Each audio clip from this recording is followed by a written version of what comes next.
Hello, I'm Dr. Pierre Simon, and I want to say it's great being back with you. I say that all the time. I'm excited to be back with you today. We've been talking about unmasking addiction, and we're in the series of relapse prevention. We're in part 8. There's just so much to talk about regarding this.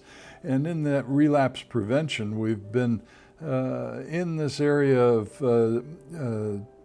warning signs. What do you watch out for when you're in recovery? And keep in mind, we've spoken before about recovery is a lifetime.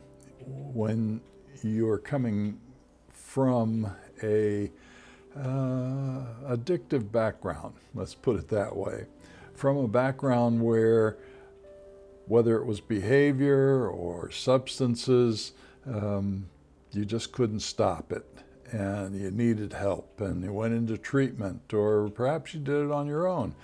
But that help gave you what you needed to get through the I can't stop it stage and into the recovery stage, where now you have to plant your feet and stay on course. And the difficult part is those temptations that come when weeks, months, years go by, and now you don't feel as powerless as you once felt when you were in the middle of your addiction. And then here comes the what ifs, and when that occurs, watch out. So if you're not on guard all the time, you could slip back. So we've been talking about 10 compromising warning signs, internal warning signs, avoidance and defensive behavior, crisis building, immobilization, confusion and overreaction, which is where we are today. Then depression we'll be talking about eventually, behavioral loss of control, recognition of loss of control, option reduction, and of course, in the end, if you don't manage this very well, return to use, a physical or emotional collapse. Today, we're focusing on confusion and overreaction, and I had to break this up into 2 parts because it was just a little too long. So we're just going to talk about confusion today, and then next time we'll get into overreaction, that warning sign of to watch out for. Confusion and overreaction is it's common. I mean, even if you're not in recovery, you get confused and you overreact to things. When stress occurs, there can be a little confusion and overreaction, or a big change. As you get older, it's a little more difficult to deal with changes. There can be a little more confusion. Just try driving a different route to work tomorrow. Or try brushing your teeth, starting in a different place, or use the other hand. There's a little confusion when that occurs because you've stepped out of your routine, and that routine was very important. It kind of implanted in the brain there, this is the way this is supposed to be done, and if you don't follow it, then you feel out of sorts. Well, that's what happens with recovery. You're not following that routine of addiction behavior, so you feel out of sorts. And then the longer you're in recovery, hopefully you feel more in a new routine and you feel better. But if you're not on guard, you can slip back and develop that confusion and overreaction. So addiction recovery is a delicate process, fraught with challenges including confusion and overreaction. Identifying the warning signs early on and adopting the right strategies to manage them can pave the way to more successful recovery journey. By being vigilant, so you have to be proactive in recovery through your whole life. You have to think ahead. If you go to a restaurant, you have to think ahead. If you had a drinking problem, then you don't want to sit next to the bar, or you don't want to go to a restaurant where there might be a bar, or maybe not a restaurant where that liquor smell, aroma could be strong. Stay away from those places if you've had an alcohol problem, substance problem, and other reminders. So that's a lifelong thing, because those things can catch you off guard. And if you're not proactive, if you're not vigilant, acting swiftly to manage signs of confusion and overreaction, we can develop a recovery process characterized by understanding when we're vigilant. And that's what we want to do. That's what we want to be, proactive. And probably a good idea to be proactive in all things. So understanding, which is empathy, and that is important to keep us going in that right track if you're dealing with addiction issues or any kind of issues you want to get rid of. Well, to stop those things, then stay proactive, stay vigilant. So there's warning signs with confusion in addiction recovery that we're going to speak of today as we focus on the confusion part. The first one is inability to make decisions, and we'll be talking about these as we go. The second is difficulty remembering instructions. The third is lack of understanding of the recovery process, the lack of understanding of why do I need to do this or that after 6 months or 6 years of recovery. Frequently changing goals or plans can be a problem. And fifth, struggle with time perception can also be a warning sign. Is it analysis, or is it indecisiveness, that inability to make decisions? Well, when that occurs, it's like when you were in the midst of your escape in the past, whether it was addiction or anything else. That escape was quick. It helped you avoid stress or avoid a problem. It sent you into fantasy land, or it sent you into doing something else to distract you from whatever the stress was, whatever the conflict may have been, or whatever the important decision that needed to be made, causing you to feel frustrated. Well, I'm just going to go to the refrigerator and have something to eat, or I'm just going to, go and have a drink. Those quick escapes, they become easy. They become rewarding, and over time, every little struggle, every little thing that you have to think about a little more than normal, suddenly the escape occurs so that you don't have to. And that adds up over the years in addiction to where the escaping is a lot more and the thinking through something is a lot less. In recovery, you're improving that, but it can still be reminders. There can still occur a reminder here and there of, I don't know about this, this is a tough decision I have to make. Which direction do I go in? Now you got to pull up all those things that you've learned on how to deal with that, because if you're not proactive, if you're not vigilant, a quick escape occurs, and you don't want to go in that direction. So the struggle of readjusting to a life without substances can be overwhelming, leading to a fear of making mistakes. Mistakes prove you're trying, but learn from them.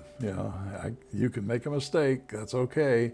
Learn from it so you don't keep repeating it over and over again. That's part of the addiction characteristic, is they've made a mistake, they keep repeating the mistake. In recovery, don't repeat the mistake. Learn from it. Think about what it was like in the midst of it, so that you don't want to do that again. You don't want to be there again. And think about how you got through it, or how you handled this or that in a more positive way. Learn from it. It's essential to remember that mistakes are part of human nature, and they don't define who you are. They don't define your worth or your success. In fact, mistakes are saying, yeah, at least you're trying. You ever met somebody who doesn't even try? And how annoying that can be for you, or how disappointing it can be, because they're not even trying. your child does something, makes a mistake, you feel good. They tried that. It didn't work, but they're going to learn from it. They're going to grow and all that. That's a growing experience to make mistakes. So keep trying, but learn from them so those mistakes decrease the frequency of mistakes and the intensity. As a Christian, I draw inspiration from the Bible to help me, and that reminds me that we're fearfully and wonderfully made. So I draw from Scripture so that I can learn, so I can keep growing.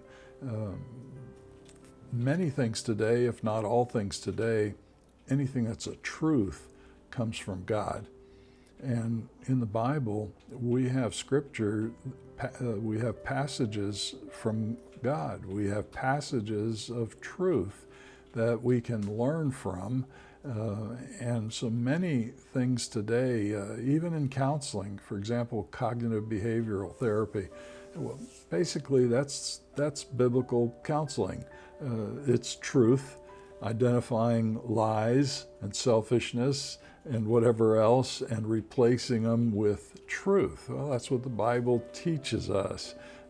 Be truthful, be honest, be loving, and all those other things, and think the right way and so on. Where did that cognitive behavioral therapy come from? It's and many other things. I'm just using that as an example. That's a great model for counseling, and I'm not saying anything bad about it. I'm just using it as an example that truth is from God, whether it's a different religion or a different company that you work for or whatever. If there's truth, it's reality based. It's coming from the source of all truth. So go with that truth. Stand on that reality. Embrace the recovery journey with faith and perseverance, knowing you're never alone. During addiction recovery, individuals may experience difficulty remembering instructions.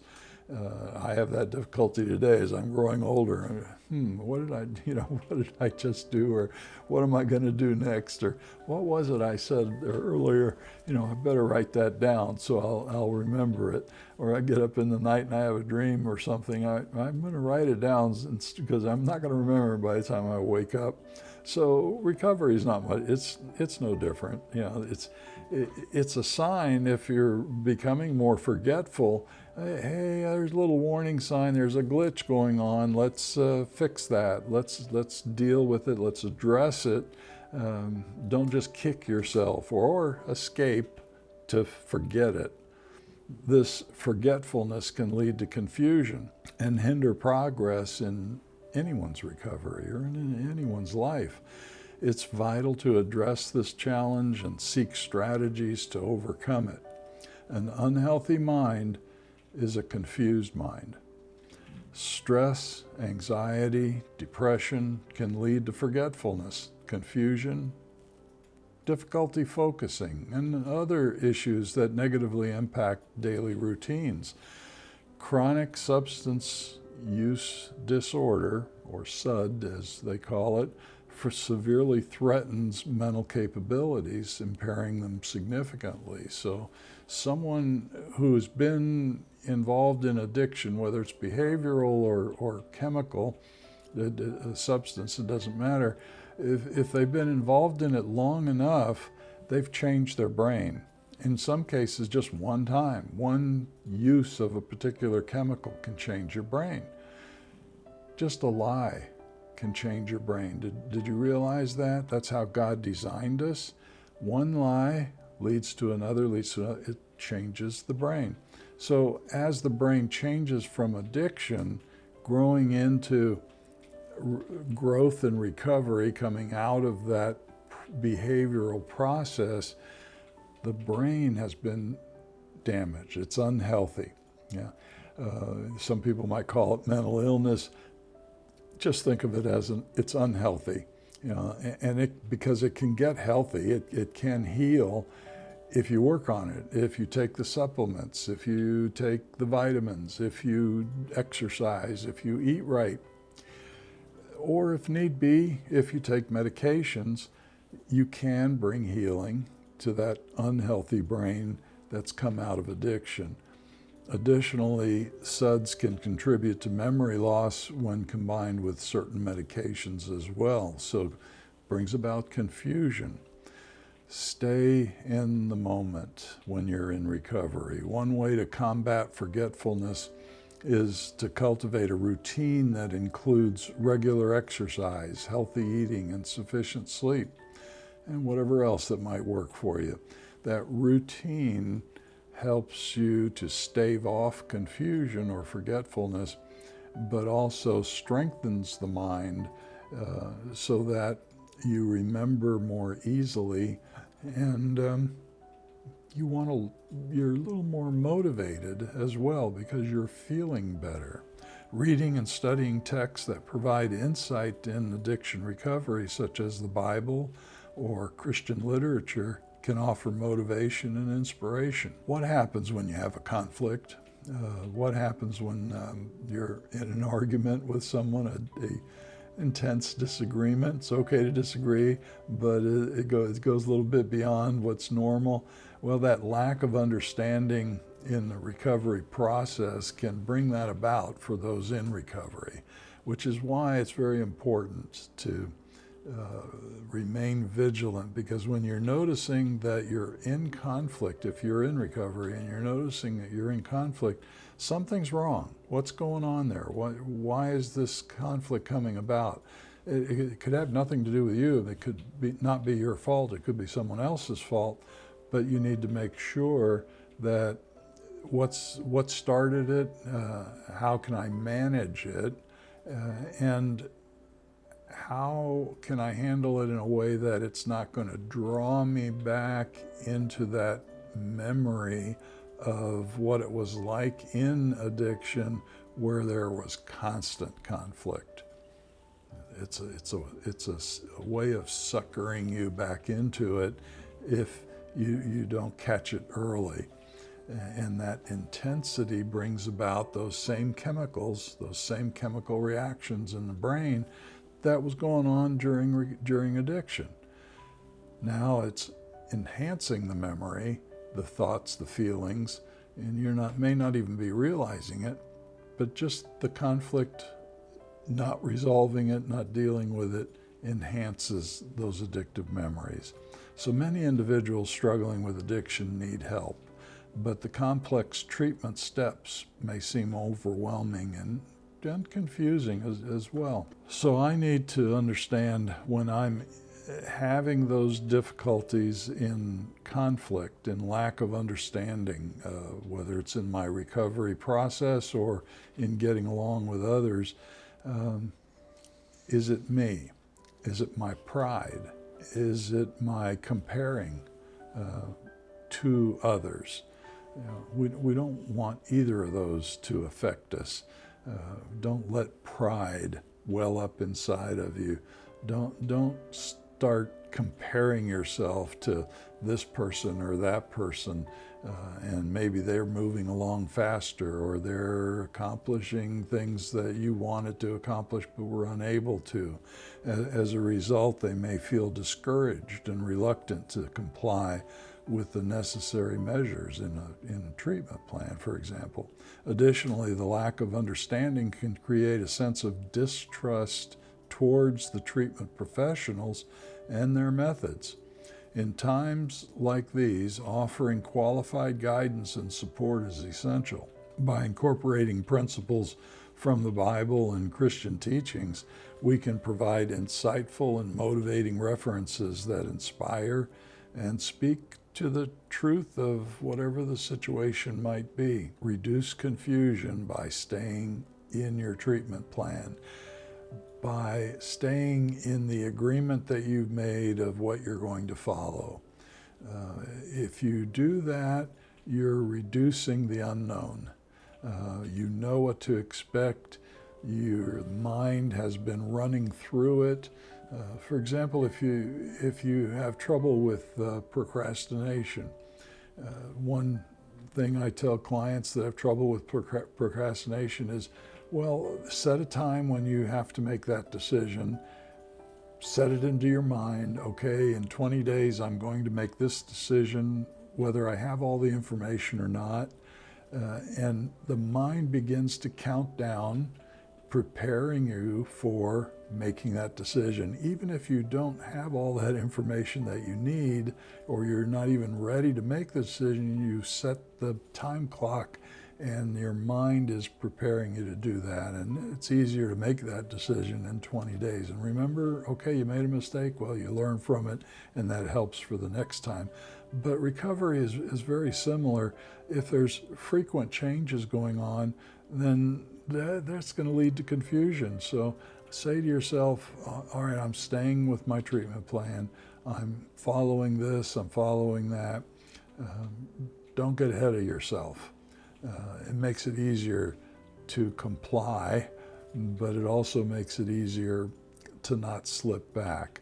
Now, if treatment plans are changing, now that's not good either. So you need to be in a good program where they are well established and they have a firm treatment plan. Typically what we used to do in the past when I was a addictions treatment and counselor or instructor, treatment plans were well established, but at times you had to make some adjustments. But many times we wouldn't make the adjustment for everyone. The adjustment might be made for those who are new into the program. Those who have been there will stay with their treatment plan until they've completed their program. Or we might make little adjustments here and there with that understanding that too much change is not good. It adds to the confusion, which enhances the likelihood of relapse. Sometimes that may seem like inconsistency or lack of apparent reason can be part of the healing process when there's those frequent changes. Just as our lives constantly unfold, so too does our walk through that journey of recovery. As Christians, we can find consolation in a time of distress in the words of the Bible, which reminds us and remember those words, as I said earlier, those words that never change. That is, God is truth. His truth is always there. We might have some differences of translations, but those are His words that are accurate through eternity because they're truth. They're based on reality. Don't just take the word of the Bible, back it up with, because there can be translation issues. Something can be mistranslated. Well, if it's truth, science is going to go along with it. It's going to fit.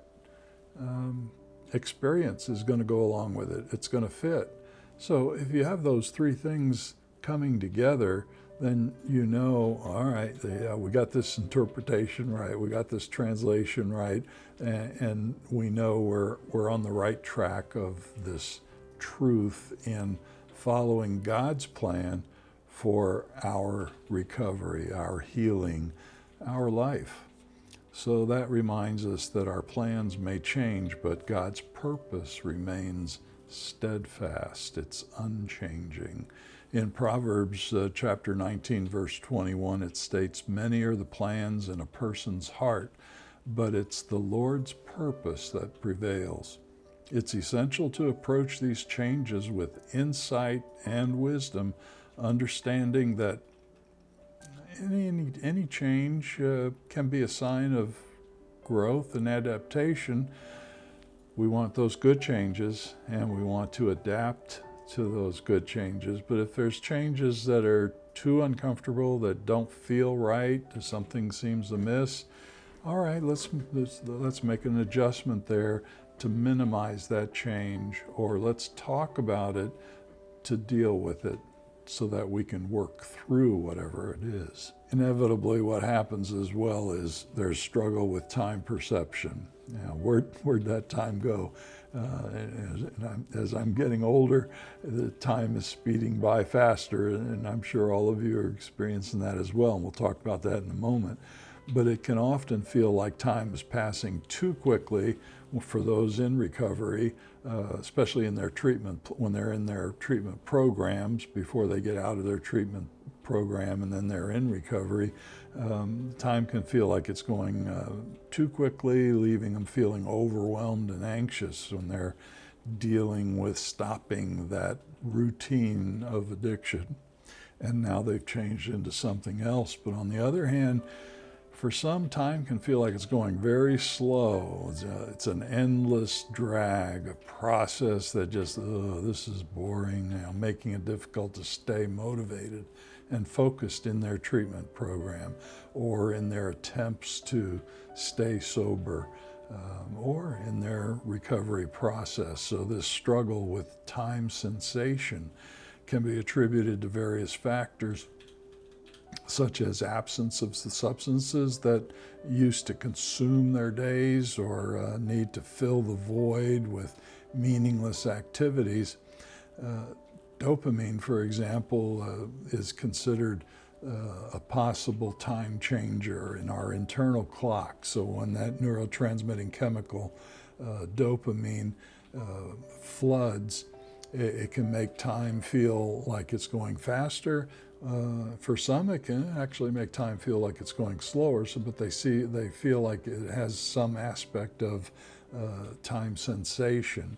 Another example is in a single year for a child.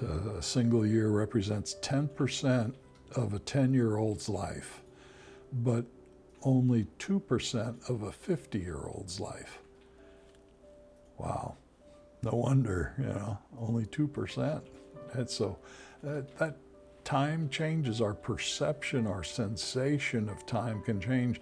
Just growing older, it changes.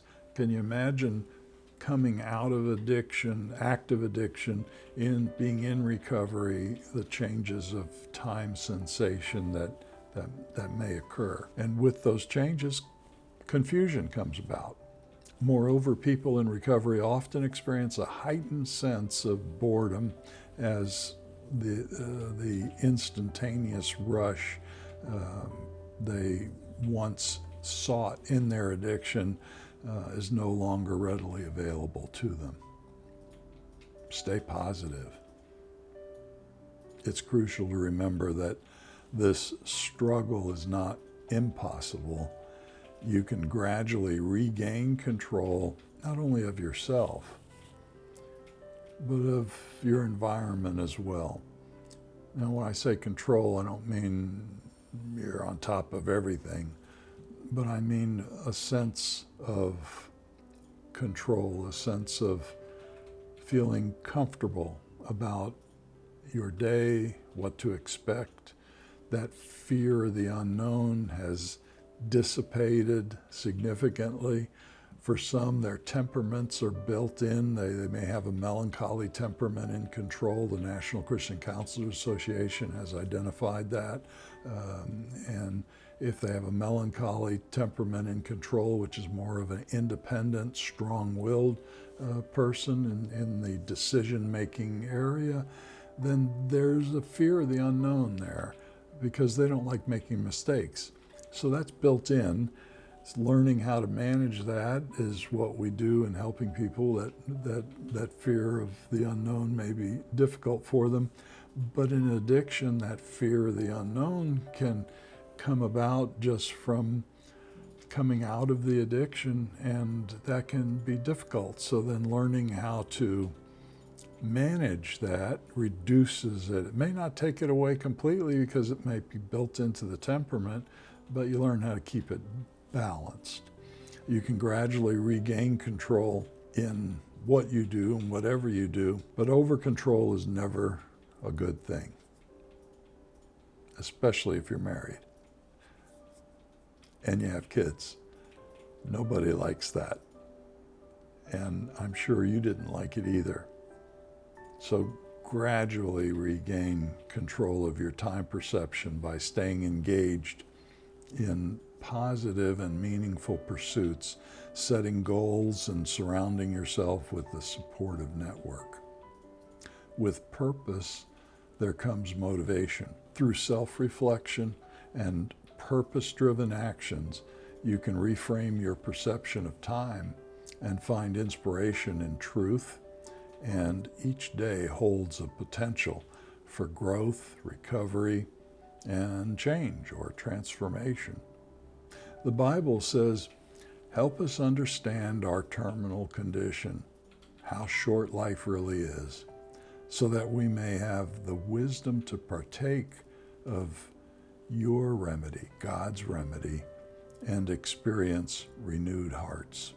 You can find that in Psalm 90, verse 12. That's from the Remedy Bible, which is a paraphrase. I hope this was helpful. Next time we're going to get into part 2 of this particular segment of confusion and overreaction. So we're going to talk about overreaction next time, what happens there and how to deal with it. May your troubles be minor, blessings more, and happiness come through your door. God bless. See you next time.